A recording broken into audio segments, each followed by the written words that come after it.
ആയോഗിന്റെ public affairs ഇൻഡെക്സിൽ തുടർച്ചയായ 7ാമത്തെ തവണയും 1ാം സ്ഥാനത്ത് തുടരുന്ന സംസ്ഥാനമാണ് കേരളം.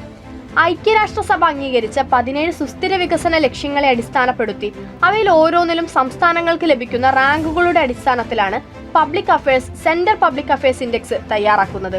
പബ്ലിക് അഫയേഴ്സ് സെന്റർ ഈ റേറ്റിംഗ് ആരംഭിച്ച 2016 മുതൽ കേരളം ഈ നേട്ടം തുടർച്ചയായി സ്വന്തമാക്കുകയായിരുന്നു.